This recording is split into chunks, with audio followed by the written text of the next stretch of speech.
Yeah, I had won a shit ton of medals. I had a great career. Doesn't matter. I wasn't happy with who I was. Throughout his career, Michael Phelps struggled with anxiety, depression, and substance abuse. At various points in his swimming journey, he was in such a dark place that he considered ending his life. I realized that I'm the strongest person I know, but at that moment, I was the weakest.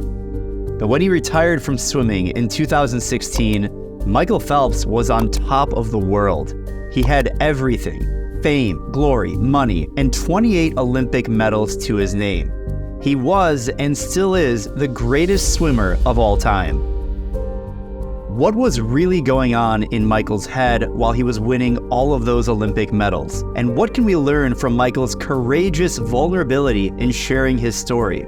If you've struggled with your mental health, check out the description for a few resources and support hotlines. Michael Phelps has been a household name in the swimming world since his early teens. He went pro at 15 and swam in his first Olympics in 2000. After winning 6 medals at the 2004 Olympics in Athens, Michael was on a high, but that high soon plummeted into one of the darkest times in his life. My first depression spell was in 2004.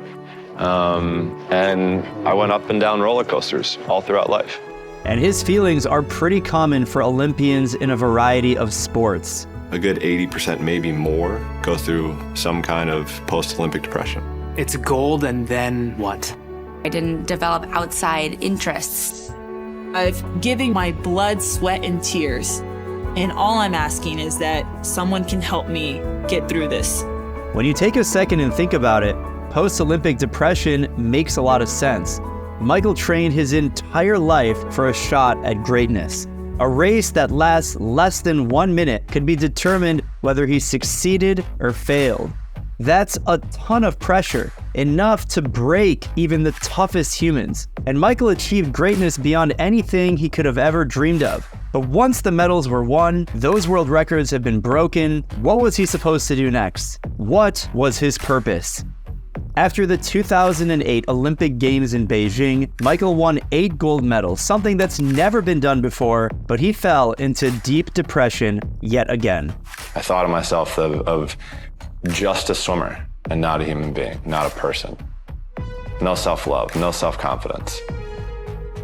Michael was carrying some heavy stuff and not the kind of equipment you'll find in the weight room.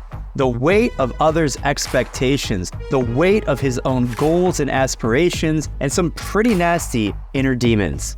That's where I was just like, why don't I just end it all? By 2014, after his second DUI and suspension from USA Swimming, he realized he needed to face his mental health head on. He couldn't ignore it anymore. He needed to take control of his situation. He needed help. When I checked myself in to get treatment and to get help, I knew that that's what I needed, and I was at the end of the road, and I had to get help. He checked into a rehab center in Arizona where he spent more than a month healing and working on himself. And for a long time, I didn't know how to ask for help. And I think once I asked help for the first time, everything became easy. That decision saved my life. You don't have to wait for it to get that bad. While some of Michael's struggles were broadcast far and wide in the media, he kept most of his mental health struggles under the wraps for years. Finally, in 2015, he decided to bare it all in a Sports Illustrated interview. He was ready to share his story. His vulnerability started an important conversation about mental health in sports. He drew back the curtain and showed the public how little support Olympic athletes get after the closing ceremony. He shared how he overcame his rock bottom and how going to treatment for alcohol use transformed his outlook. By opening up about his struggles, Michael has helped reduce the stigma around mental health, especially for male athletes. I thought I couldn't talk about it. Like, you're giving away something to your competitors, and you know, that's hard to do when you're in this field of battles. We can learn a lot from his vulnerability and the strategies he used to overcome some really tough challenges. It's okay to ask for help. Needing help doesn't make you weak. In fact, asking for help is one of the most courageous things you can do. You don't need to wait until you reach rock bottom to ask for help either. Reach out, be vulnerable, and get the support you need. You don't have to go through these tough times alone. I think it's vulnerability. I think vulnerability is a scary word for a lot of people. It's a scary word for me. I remember when I checked into a treatment center, I was shaking when I went in there. Because I didn't know what I'm getting myself into, but I wanted help. Michael has shown athletes of all ages that ignoring your feelings and pushing them down isn't healthy. We just have to change the perception that problems with mental health are something to hide. It might feel scary to admit that you're struggling, but trust me, those moments of discomfort are completely worth it, and they could save your life. Along those same lines, you need to find a support system. Sometimes you just need to talk it out. Having a few trusted people in your corner can be a game changer. Family, friends, teammates, and coaches all have a place in your mental health journey. Your loved ones can support you and encourage you to keep moving forward. And don't forget about therapists, doctors, and other health professionals who can step in and provide professional support when needed. That support system will come in handy in times when you aren't feeling your best. And as we've learned from Michael, mental health is an ongoing journey with no end destination. When you're in the thick of anxiety or depression, lean into lesson number 3, using your coping skills. Coping skills are strategies people use to deal with stressful or challenging situations, and they can look different from person to person. Common ones include journaling, meditation, breathing exercises, spending time in nature, listening to music, taking a few minutes of alone time, talking to a trusted friend or therapist, or spending time on your hobbies. It might take some trial and error to find the coping skills that work best for you in the moment. Approach this process with curiosity and try to see the fun in testing out new habits.